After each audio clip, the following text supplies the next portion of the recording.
Bien, todos teníamos esperanza que con la asunción del nuevo gobierno, el gobierno del presidente Mauricio Macri, la cuestión presos políticos en Argentina cobrara una nueva, ¿cómo explicar? Un nuevo destino, por ilustrarlo de alguna manera.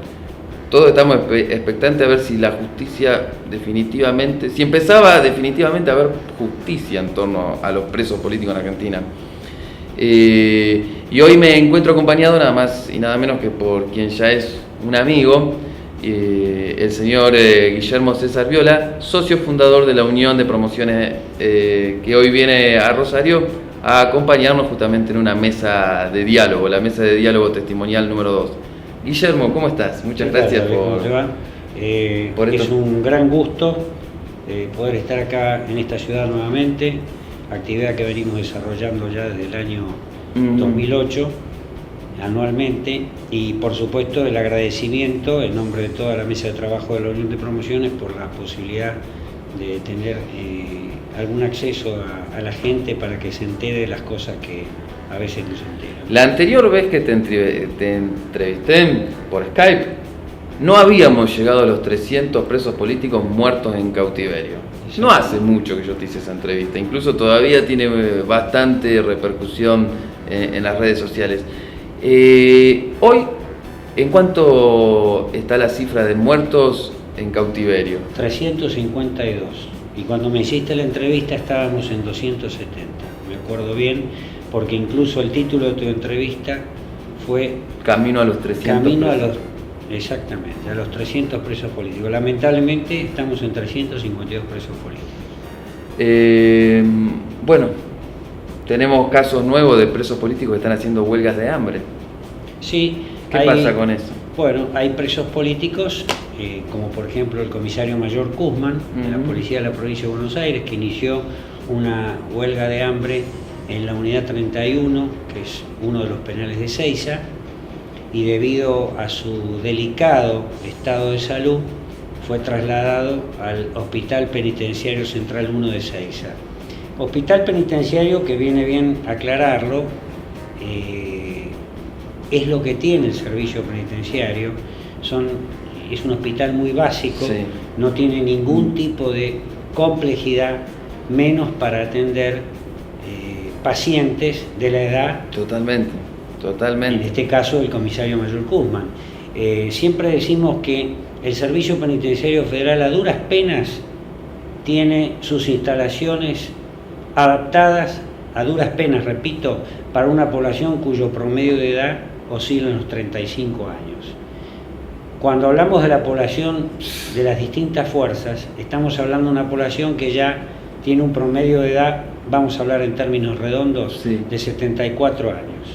El preso más joven tiene 56 años y el preso más anciano, que está en domiciliaria, tiene 96. Ahora está en domiciliaria. Exacto. Porque cuando yo te entrevisté que la vez anterior todavía no estaba en domiciliaria. No, había un preso de 92 años en el penal de Marcos Paz. Sí. Casi 92 años. Pero esto me da pie también para comentarte un tema. Tenemos casos emblemáticos, por ejemplo, en cuanto a la cadena de violaciones a los derechos humanos que se vienen suscitando. Atenti. En perjuicio de los presos políticos. Tantos que hablan de los derechos humanos. Claro. El preso hasta hace 2 semanas y media, el preso más anciano en los penales tenía 88 años recién cumplidos. El día de su cumpleaños lo sacaron a la fuerza, con violencia, en forma intempestiva de su domicilio, y lo llevaron al Hospital Penitenciario Central 1 de Ezeiza, al coronel Zaini, 88 años. Llegó a ser el preso más anciano de este último tiempo en el penal. O sea, no hay ningún tipo de contemplación con respecto a las edades de todos los camaradas de las distintas fuerzas y civiles, porque no hay que olvidarse que en esto también estamos hablando de civiles presos, hay mujeres presos, hay presas, hay sacerdotes presos. Entonces, esto es un plan sistemático de persecución. La esperanza de que tomara otro rumbo la cuestión presos políticos. ¿Qué pasó? No me apagues las velas todavía. ¿Hay esperanzas? Hay expectativas de que esto termine. En principio te quiero aclarar un detalle. Sí. El otro día tuvimos un programa de televisión. Sí, lo vi. En Canal Genial. 26, que se llama 1 + 1, 3, los otros 30.000. Y hablábamos ahí porque, ojo, yo no soy abogado, pero de tanto trabajar cerca, codo a codo, con los profesionales del derecho que nos asisten, Sí. está la Asociación de Abogados por la Justicia y la Concordia también, que son más de 350 abogados. De tanto trabajar con ellos, algunas cuestiones técnicas uno las maneja, ¿no? Esto está viciado de nulidad absoluta. Nadie busca amnistía y nadie busca indulto. Entonces, ¿qué pasa? Cambia el gobierno, hay una expectativa, la expectativa se mantiene. Los presos políticos, las familias, los que los estamos apoyando, todos tenemos sanas expectativas de que esto de una vez por todas finalice, de que no puede ser posible que la justicia siga tuerta, siga hemipléjica. Convengamos que no hubo ningún cambio a nivel justicia, están los mismos jueces, los mismos tribunales, los mismos fiscales. Entonces, ¿qué pasa? Si vos me preguntás qué pasó el día de hoy, yo te digo, sí, se nota que ha habido como una especie de alivianamiento en cuanto a la presión que los jueces tenían.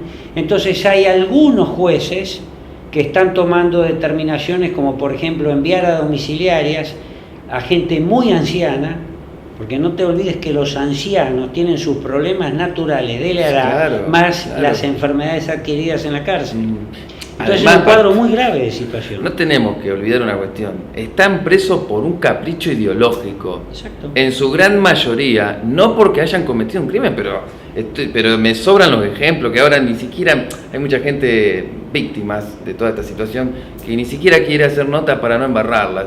Y yo los entiendo, ¿viste? Porque, ¿qué pasa? A lo mejor dicen algo, tiene un poco de eco y se la dan con todo. Claro. Entonces tratan... le pregunto, ¿y está preso? Bien, ¿y por qué? Todavía no sabemos, como me dijo la mujer de Koopman en la entrevista pasada, pero no es la única. No hay causa, están presos sin causa. Exacto. Y tienen la edad que él está mencionando en paupérrimas condiciones y nada de asistencia médica. Terrible. Hago una salvedad. Por supuesto no es culpa del servicio penitenciario, el servicio penitenciario tiene que custodiar la gente que la justicia envía a la cárcel.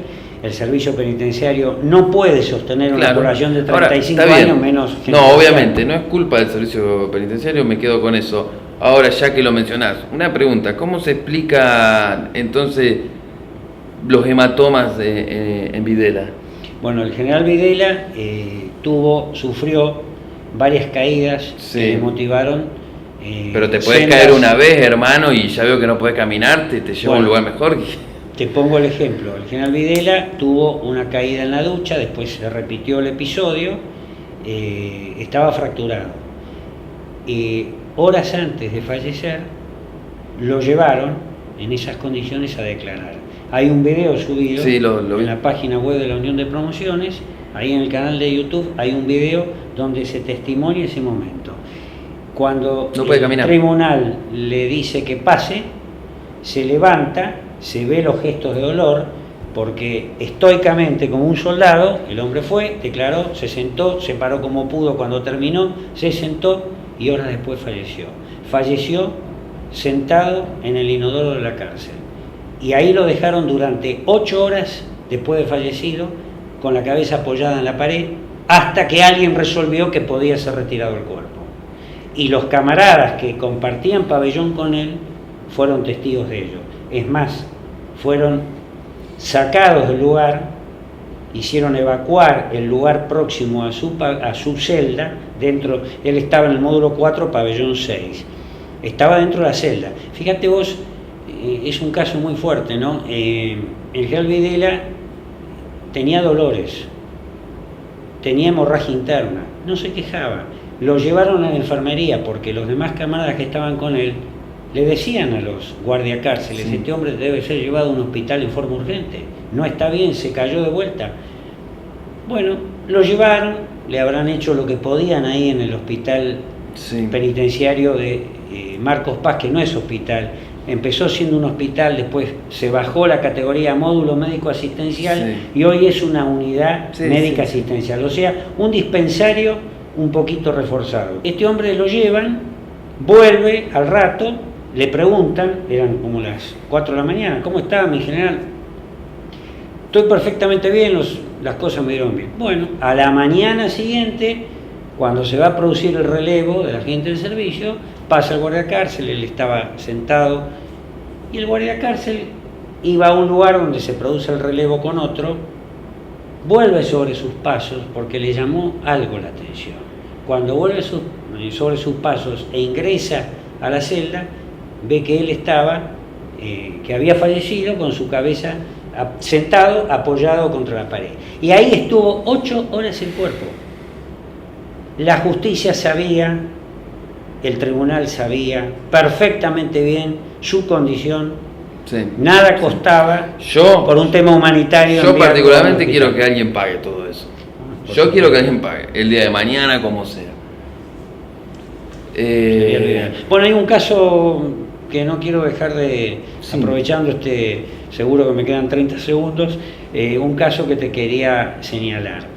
Fíjate vos cómo es este proceso persecutorio, el tema de las prisiones preventivas. Tenemos un caso emblemático. El capitán Rolón, de la Armada, estuvo 10 años en prisión preventiva, al término de los cuales fue absuelto. Prisión preventiva corresponde que estés en uso de tu libertad, gozando tu libertad, hasta que un tribunal venga y diga sos culpable o no. 10 años, la prisión preventiva pueden ser 2 años y se puede estirar un tercero de acuerdo a lo que dice la ley. Este hombre estuvo 10 años. 10 años. Esperá, al término de los cuales la justicia dijo está absuelto. Como ya se tenía que ir a su casa, le abrieron una nueva causa y le incorporaron a la causa ESMA unificada. 4 años y medio más de prisión preventiva, 14 años y medio de prisión preventiva. Y como esos, tenemos un altísimo rango de prisiones preventivas que cubren todas las edades. Tenemos gente que lleva hasta 16 años de prisión preventiva, como para que tengas una idea. ¿Qué es lo que vos desde tu lugar, desde ese importantísimo trabajo que estás llevando adelante, le sugerís a este nuevo gobierno, le pedís? Yo le pido a este gobierno que haga justicia, que termine la justicia hemipléjica, porque, vuelvo a repetir el concepto, está todo viciado en nulidad absoluta. Se están violando sistemáticamente los derechos humanos de los hasta hoy 2.137 hombres y mujeres presos políticos en las cárceles, dentro de los cuales están los 352 presos políticos muertos en cautiverio y aquellos que sin estarlo se encontraban bajo proceso judicial. Bien. Guillermo, creo que vos ya sabés el enorme placer que me provoca poder llamarte amigo. Yo te agradezco, lo mismo digo yo, y por supuesto te agradezco que hoy nos acompañes en esta mesa de diálogo testimonial que esperemos que Rosario nos acompañe masivamente. Vamos a ver qué pasa dentro de un rato. Seguramente. Gracias. Gracias a vos. Por favor.